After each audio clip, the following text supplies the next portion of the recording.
Hello everyone, welcome back to our channel which is cloud canvas. So आज हम पढ़ने वाले हैं AI reflection, project cycle and effects. तो चलिए शुरू करते हैं। तो सबसे पहले जान लेते हैं कि एआई होता क्या है। तो एआई कंप्यूटर साइंस की वो ब्रांच है जो कि ह्यूमंस को मिमिक कर लेती है, यानी कि ह्यूमंस जैसी सेम एक्टिविटीज़ कर लेती है। और एआई यानी कि आर्टिफिशियल इंटेलिजेंस, उसमें दो वर्ड्स आते हैं, आर्टिफिशियल और इंटेलिजेंस। जिसमें आर्टिफिशियल का मतलब होता है ह्यूमन मेड और इंटेलिजेंस का मतलब होता है एबिलिटी टू थिंक। यानी कि आर्टिफिशियल टेक्नोलॉजी बेसिकली एक ऐसी टेक्नोलॉजी है, ऐसी ह्यूमन मेड टेक्नोलॉजी है जो कि सोच सकती है, यानी कि थिंक कर सकती है। तो अब नेक्स्ट टॉपिक में जान लेते हैं कि एक मशीन इंटेलिजेंट कैसे बनती है। तो मशीन इंटेलिजेंट कैसे बनती है? सिंपल है, डेटा प्लस एल्गोरिथम्स। जैसे बच्चा बार बार फोटोज देखकर कैट और डॉग में फ़र्क समझता है, वैसे ही मशीन को हम हज़ारों डेटा पॉइंट्स देते हैं और मैथमेटिकल एल्गोरिथम से वो पैटर्न सीख लेता है और समझता है। AI around us. तो एआई कोई फ्यूचर की बात नहीं है, ये हमारे आसपास मौजूद है अभी। तो जैसे कि नेटफ्लिक्स का recommendation system, Google maps, Alexa, Instagram के फिल्टर्स, तो ये सारे हमारे आसपास ही मौजूद हैं और ये अभी के टाइम पे एआई हैं जो हमारे आसपास प्रेजेंट है। नेक्स्ट टॉपिक है वर्ल्ड फेमस एआई। तो सबसे पहले आ जाता है IBM वॉटसन, जो कि एक सुपर कंप्यूटर है जो कि जियो पैरिडी क्विज जीत गया था। नेक्स्ट है होंडा असीमो। ये एक ह्यूमनॉइड रोबोट है जो कि सीढ़ियाँ चढ़ सकता है और लोगों को रिकॉग्नाइज भी कर सकता है। उसके बाद आ जाता है सोफिया द ह्यूमनॉइड रोबोट, जो कि आपने अक्सर कई सारी जगहों पे देखी होगी, और बॉस्टन डायनामिक्स रोबोट, जो कि आजकल काफ़ी ज़्यादा वायरल भी हो रहा है। तो अब आ जाते हैं types of AI on the basis of capabilities. तो कैपेबिलिटीज़ के बेसिस पर एआई की 3 टाइप्स हो सकते हैं, वीक एआई या फिर नैरो एआई। ये सिर्फ एक स्पेसिफिक काम करता है, फॉर एग्जाम्पल सीरी सिर्फ वॉइस असिस्टेंस है, या चेस इंजन जो कि केवल चेस खेल सकता है। आज के सारा जो भी एआई है वो वीक एआई ही है। फिर आ जाता है स्ट्रॉन्ग एआई या फिर जनरल एआई। ये इंसान की तरह हर काम कर सकता है, अभी ये सिर्फ मूवीज़ और थ्योरीज में प्रेजेंट है। नेक्स्ट रहता है सुपर एआई। ये वो स्टेज है जहाँ पर एआई इंसानी दिमाग से भी ज़्यादा स्मार्ट हो जाएगा। Think of a scifi movie, जैसे कि आयरन मैन का वो जो वर्चुअल असिस्टेंट है जाविस, तो वो एक सुपर एआई का एग्जाम्पल हो सकता है।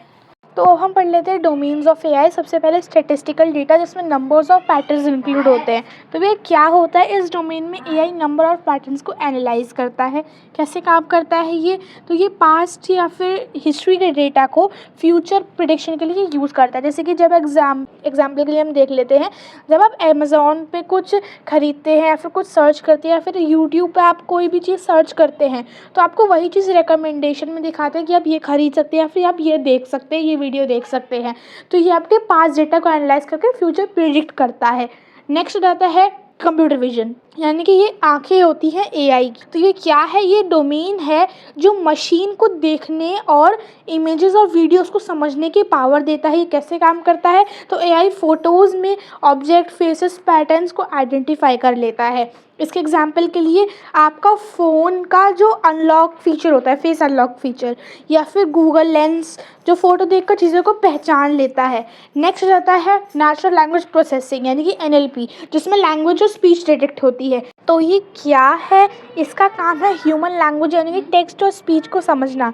ये कैसे काम करता है? एआई हमारी भाषा के रूल्स और कॉन्टेक्स्ट को समझ के रिप्लाई करता है, जैसे कि चैट जीपीटी, सीरी, एलेक्सा या फिर गूगल ट्रांसलेट, जो कि हमारी लैंग्वेज को दूसरी लैंग्वेज में ट्रांसलेट करता है, इनकी लैंग्वेज के रूल्स को समझता है।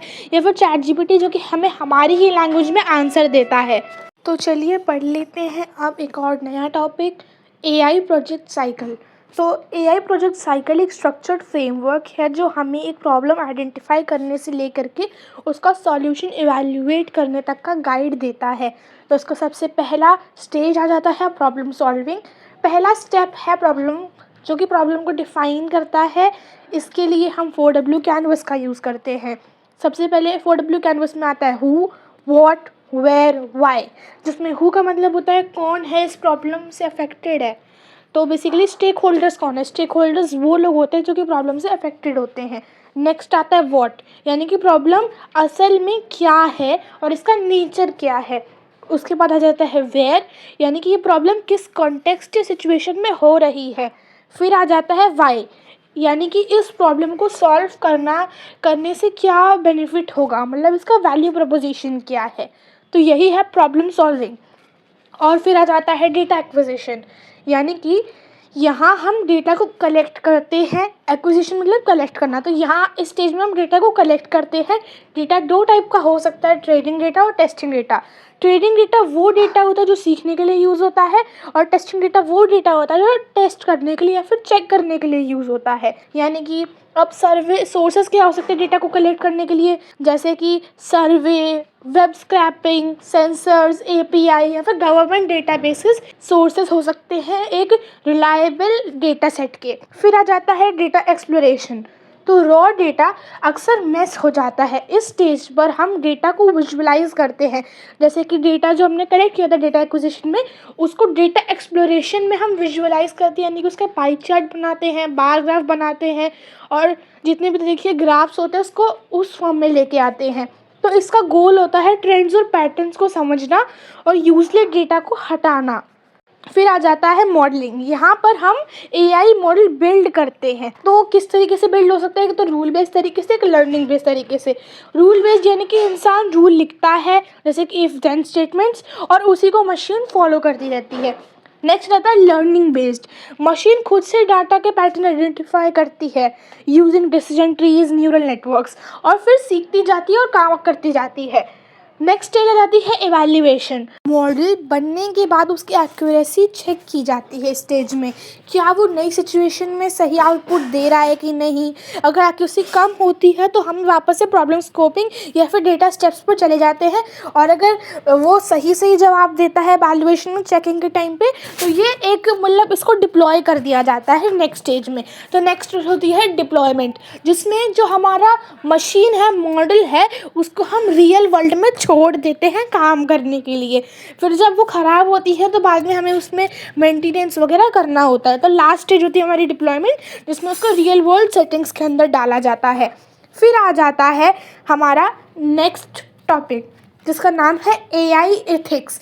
तो एथिक्स का मतलब है मोरालिटी, सही डिसीजन लेना, मतलब मोरली सही डिसीजन लेना।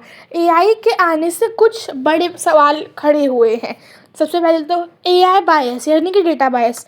एआई सिस्टम उतने ही न्यूरल होते हैं जितना उन्हें दिया गया है डेटा।